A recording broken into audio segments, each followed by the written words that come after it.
I once read a quote in a book by John Eldridge, and the quote said, "Don't ask yourself what the world needs, ask yourself what makes you come alive, and go do that, because what the world needs is people who have come alive."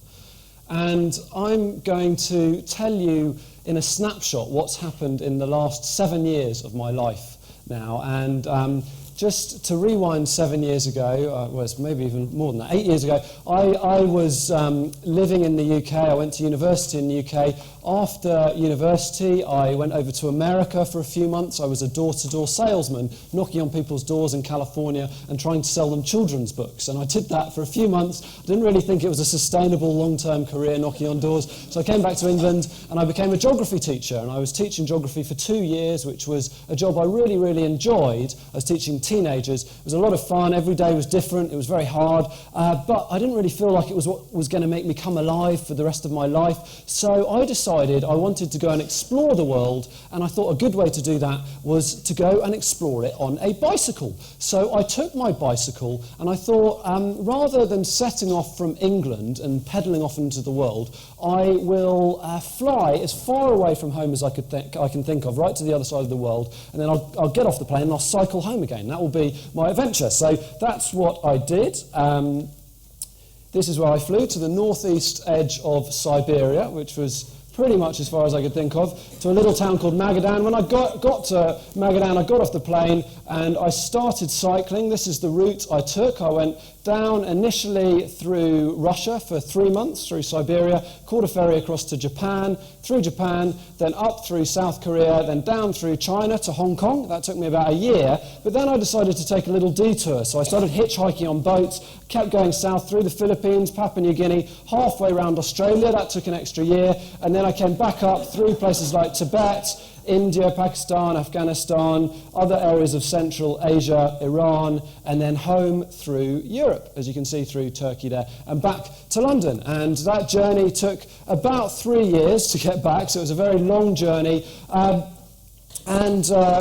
There's another map, just so you can be clear. It was a very long journey. I'm not going to try and tell you everything that happened in that journey, but I am going to just tell you the first half of this talk. I'm going to tell you what happened in the first 3 months of that journey whilst I was in Russia, and you will see some of the experiences I had and some of the ways they perhaps shaped me and have led me off in all sorts of other directions, and the title of this talk, which is acquiring 2 accidental new careers, which is sort of what happened as a result of this. And I should also mention, when I was on this journey, I didn't have any aspirations to develop new careers from it. I just wanted to have an experience which would really test me to my limits, which would make me come alive, and which would really put me out of my comfort zone and stretch me a lot. So those were my main goals as I set off. And at the same time as going on this journey, I was also helping to raise money for a children's charity called Viva, who I will mention again briefly later on. So this is the day I set off on this bicycle ride. That's me on the left-hand side with my bike. It's just a normal mountain bike, but I do have lots of bags on the front and the back. And on the right-hand side is my old school friend Al, who I was cycling with whilst in Siberia. And you can notice it's a beautiful blue sky the day we set off. And this was September time, 2004, as we set off, and it looked like a perfect day to get going. That's the road we started out along, quite a nice smooth road, a tiny bit of snow on the mountains behind, but not too much to worry about. But it was really heading straight into the wilderness. And we met quite a lot of Russian people in the towns that we initially went through. And the Russian people were very friendly, and they would say to us, "Welcome to Russia, welcome to Siberia. We are so happy to have you visiting us here on your bicycles. Welcome, welcome, welcome.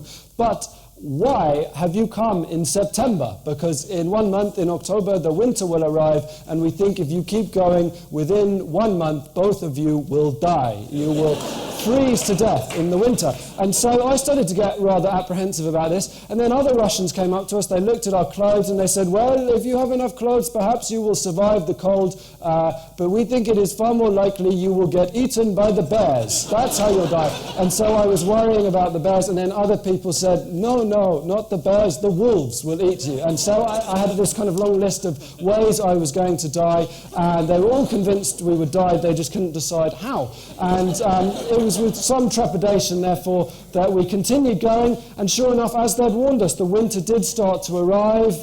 This was about less than a week into the journey. The snow started to arrive, and the temperature started to drop. Here's a photo. You can see all the kind of things I had with me in those bags. There's my tent behind me. That's my house. Up towards the front is my kitchen, that silver object, that's my pots and pans. Inside the tent is my bedroom, a sleeping bag and a roll mat, wearing loads of clothes, you can see. And in the other spare bag next to the tent, I had things like a first aid kit, a tool kit, a camera. I had a load of books, because this was pre-Kindle days. I had a Bible. I'm a Christian, that's a very important source of strength for me. And we had the camera, so we were taking these pictures as we went along.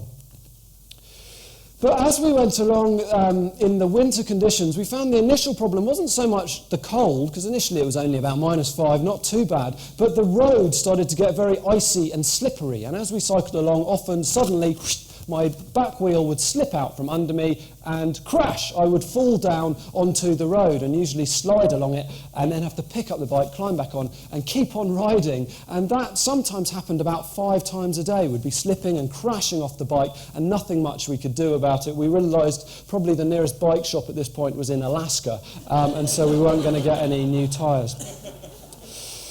Further and further we went, more and more into the wilderness. Sometimes now we were seeing almost no people for several days at a time. Some days we didn't see a single car, a single person, a single house, just total desolate emptiness that we were going on, and the temperature just kept getting colder and colder until one morning we got off the bike, looked at the thermometer on my handlebars, and the temperature had dropped. You can see from 0 at the top down to -10, 20, 30, 40, -40 degrees, which is in fact where centigrade and Fahrenheit meet. So -40, whichever way you look at it.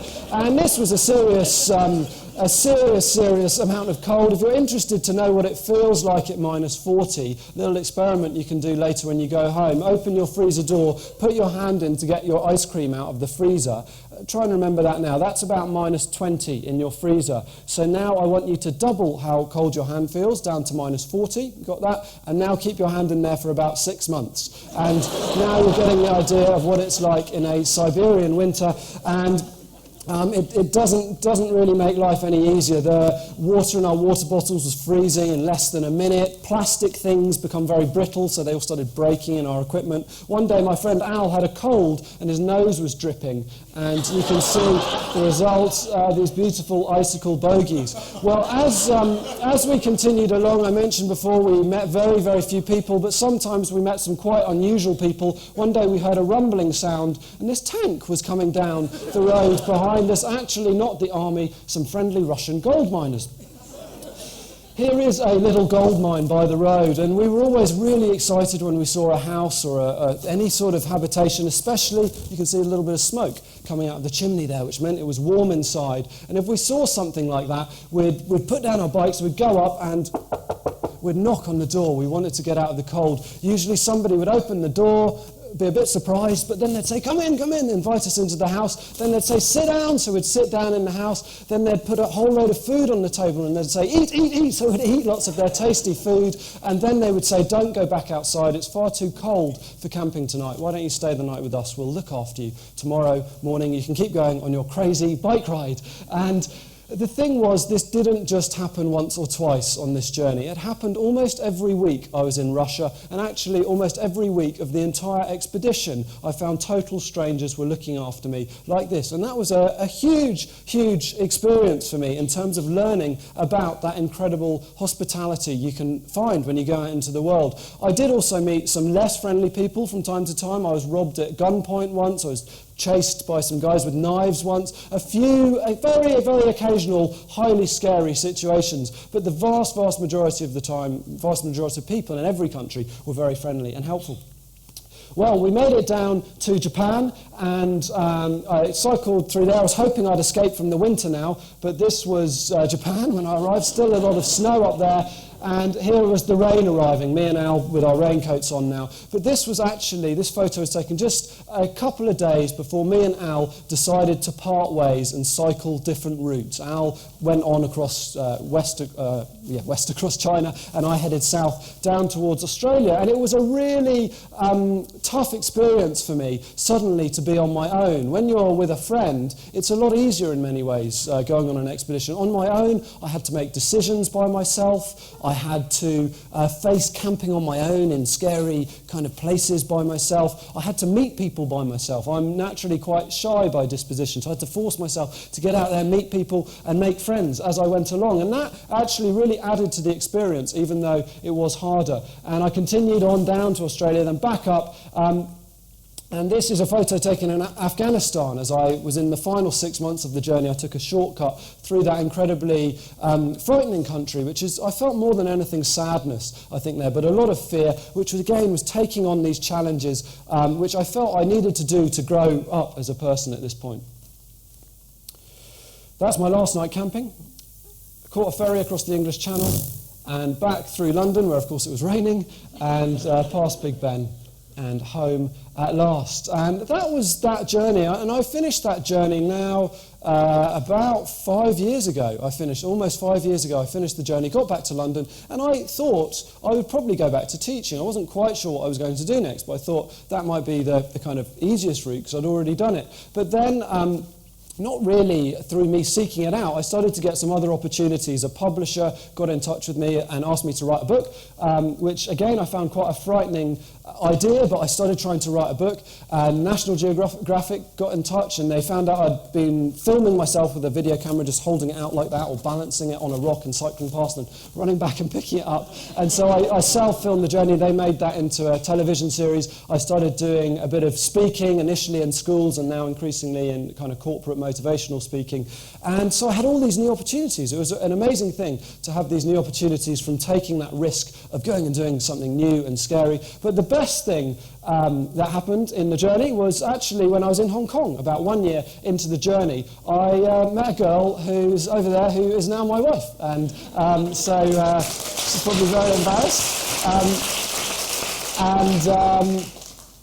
So I met Christine when I was in Hong Kong. She happened to be working in London when I got back to London, and then we got married. And after we got married, about 2 years ago now, we moved back to Hong Kong, and we now live in Mui Wo on Lantau Island, which we're loving. And when we got to Hong Kong, we started to work for this charity, Viva, which is the same charity I was raising money for during the expedition. And Viva is a charity that works with children at risk. And children at risk would include orphans, street children, children at risk from trafficking, all these terrible situations children face, as we've heard a bit from Scott about earlier. And I'm sure a lot of people will know, especially if they've worked with children at risk, that there are lots and lots of great charities out there helping children. But as well as the big international ones, there are also a lot of local charities which are just run by maybe a local couple who see children out on their streets, and they start trying to look after the children. And there's a lot of these very, very small charities just run on a grassroots basis, and often these charities are very isolated and very vulnerable to collapsing because they're so isolated and untrained and so on. And Viva is a networking charity. It networks them together and trains them to help these small charities to become more sustainable and effective. And so me and Christine set up a fundraising office for Viva here in Hong Kong to support their work. So that was a great new adventure, doing that here. But at the same time, I had this kind of adventuring business, I suppose, going on the side with my book and my speaking and my TV. So I thought, it's time to do a new adventure. And so about 9 months ago, I jumped on a plane and I flew up to Mongolia with a friend who was a cameraman, and I thought, this time, rather than cycling, I want to go walking. But I do like the idea of trying to get home. Last time I was cycling home to London, cycling home from Siberia. This time I'm going to walk home from Mongolia, and my new home is Hong Kong. So this is the route I did just in the first half of this year, walking down from Mongolia. That's the Gobi Desert. We had this trailer called Molly Brown, which we put all our stuff on, dragged all our stuff across the Gobi Desert. We got caught in a few blizzards in the Gobi. There's Leon, my cameraman, trying to warm his hands up. There's the Great Wall. I don't know, can you see me there? That's in Shaanxi province. Anyone see me? I'm up. Can you see me now? That's how big the Great Wall is. And this is a little, more crumbly section of the Great Wall than perhaps we normally visit. It's me taking a quick dip in the almost frozen Yellow River, and then home. I got home at the end of May. We were in the SCMP, and then there's me and Leon, my cameraman, and my wife Christine, back on the Hong Kong waterfront at last on 26th of May. So I've just been back about 2 months. My feet are recovered. I have to say that I think cycling is a lot more sensible than walking. Walking is so slow, and you've got all the weight on your back. On the bicycle, you can put it on your rack, so your body doesn't feel it so much. But walking, all this camera equipment and stuff on our backs, very, very exhausting. But also a wonderful experience. The Chinese people took great care of us, and we had a great time. So really, just in closing, I thought I'd just say, when I was younger, when I was at school and a young adult, I was never particularly good at sport when I was at school. I wasn't in the top sports teams, wasn't the sort of person to ride a bike 30,000 miles or walk 5,000 kilometres. I wasn't particularly good at work. I certainly wasn't the sort of person to write a book. I was never in, the top classes getting amazing degrees or anything. And I was not very brave. I used to get frightened of things very easily. And if I'm honest, I still do get frightened of things very easily. I suppose my idea is just how good it is to sometimes step out of our comfort zone, do things which make us feel really alive and stretch us, not just to our limits, but to what we think are beyond our limits. And I think we can actually be very, very surprised both about what we can achieve and what we can learn and what opportunities those kind of brave decisions can lead to. In my case, it led to 2 new careers, working for a charity I really believe in and having this kind of adventure writing career. And best of all, I also met my wife. And just to close, I thought I'd mention this little quote here, which I really love. Sometimes when I consider what tremendous consequences come from little things, I am tempted to think there are no little things. Thank you very much.